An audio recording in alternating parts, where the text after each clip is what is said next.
C'è nessuno? Buongiorno. Ma tu ti sei nascosta praticamente qua dietro. Eh già.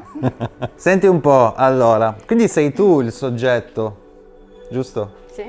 Allora, la radio l'hai trovata, il cinghiettino ce l'hai, ti spiegherò com'è la postura corretta per tenere la radio in mano, che è importantissimo. Tipo ad esempio, supponi che tu andassi a fare lezioni di chitarra. La prima lezione che ti farebbero sarebbe non come fare gli accordi di chitarra, ma come si tiene la mano sul manico della chitarra. La stessa cosa vale per quello che riguarda il volo con i droni, ok? Ok. Quindi la radio l'avevi presa, ok, che è quella. Sì. Inseriscitela e vediamo come ti sta. Perfetto. Allora, fa vedere.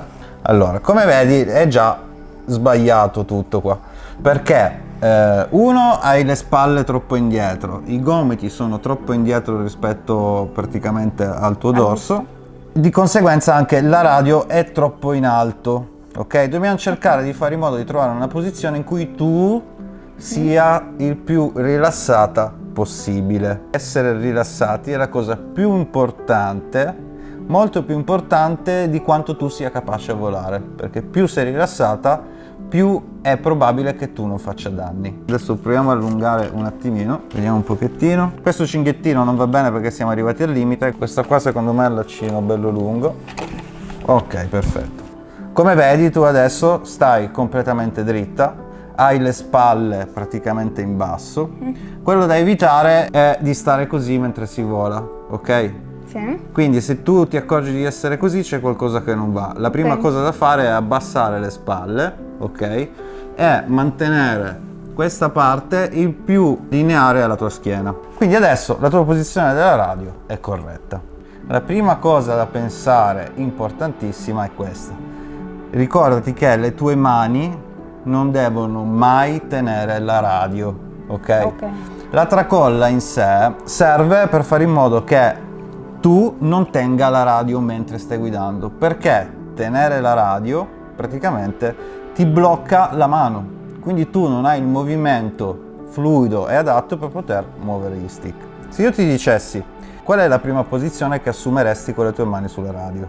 Questa posizione è la classica, perché si usano i pollici, no? È la prima che viene in mente. Questa posizione in realtà ti porta molto a tenere la radio in mano, come vedi, perché la prima cosa che fai è mettere le mani dietro. Ora, questo lo puoi fare, ok? Però se mentre voli ti accorgi che stai tenendo la radio e la tracolla non è più tirata, ti devi rilassare, tiri un bel fiato e lasci la radio scendere senza tenerla, ok? Questo è importantissimo. Sul pollice c'è un grande deficit, che è quello di utilizzare i polsi quando tu muovi gli stick. Prova a muovere gli stick tipo verso il centro o fuori. Ok, come vedi stai usando i polsi. Questo qua è sbagliato.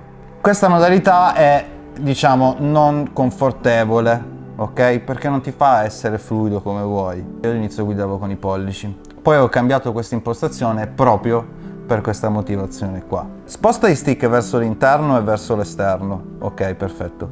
Secondo te è più facile andare verso l'esterno o verso l'interno? Verso l'esterno. Perché ovviamente tu, avendo le mani ferme sulla radio, che è quello che bisognerebbe non fare, il pollice è molto più propenso a spostarsi verso il fuori. Verso il dentro è molto più forzato. Ok. Infatti io quando guidavo con i pollici mi rendevo conto che tutte le manovre che facevano erano sempre verso il fuori, sempre verso il fuori. Allora, cosa è successo? Ho cominciato a sperimentare e ho visto anche gli altri metodi di volo. Allora, la prima è la modalità a capezzolo e si chiama così, esatto, brava, perché gli stick vanno tenuti in questa maniera. Come tu vedi, hai già portato la mano fuori dalla radio. Quindi ti porta molto meno a tenere la radio attraverso le mani. E se io adesso ti dicessi muovi gli stick come vuoi, prova tipo andare avanti e indietro, esatto. Come vedi si sta muovendo il gomito, prova a muovere proprio tutte le braccia, ok? Vedi? In questa maniera qua praticamente sei molto più precisa e fluida, ok? Perché non è solo un polso che si muove, ma è tutto il tuo corpo che si muove. Questa maniera qua è anche la più, diciamo, lineare, ciò vuol dire che se tu in questa maniera andassi verso l'esterno o verso l'interno, praticamente la praticità di farlo è identica in tutti e due i casi.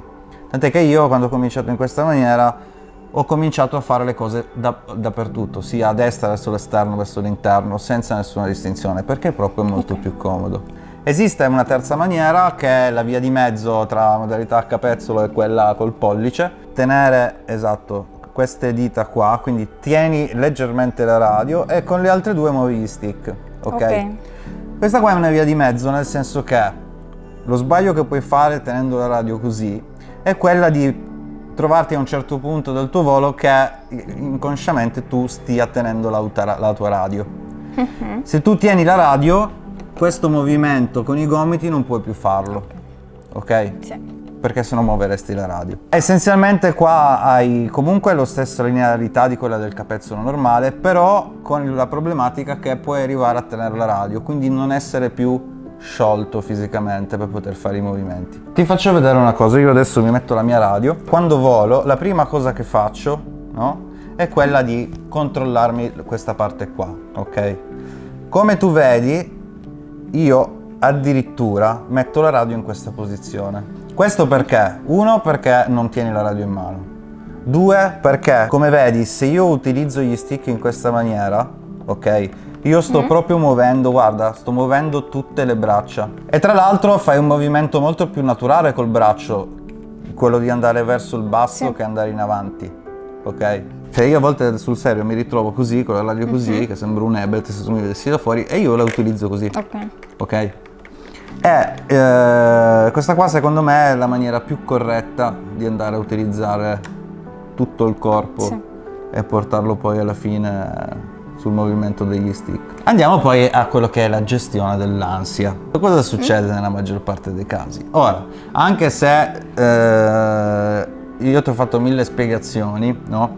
Lo sbaglio più comune è quello di non pensare a cosa succede al tuo corpo mentre stai volando. Questo che cosa vuol dire? Quando incominci a volare ti renderai conto che dopo 20 secondi ti ritroverai con la radio così, con il collo tirato indietro e praticamente stai guidando così, no? Quando ci si accorge di essere in questa posizione, la prima cosa da fare, piuttosto facciamo scendere il drone, oppure mentre si guida, ritorniamo dritti, facciamo un bel respiro, si rilassano le spalle e si continua a volare.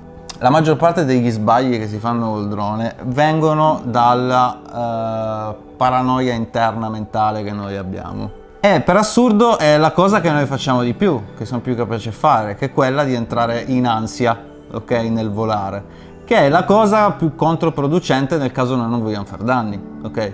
Quindi è come se tu vuoi fare la dieta e dimagrire ma ti mangi il salame. Un esercizio molto interessante da fare, anche per tutti quanti gli altri, è praticamente quello di quando volate, piuttosto prendete, se ce l'avete, un tronco oppure una mattonella, mettetevela per terra, ci salite sopra con i due piedi e vi mettete là praticamente immobili a volare. Dovete stare in equilibrio, completamente fermi, perché se voi cominciate a muovervi noterete che andrete giù dal gradino da dove state seduti. Questa cosa, ragazzi, sembra una banalità, ma queste cose che vi ho detto sono la base per cominciare a imparare a volare. E che dire?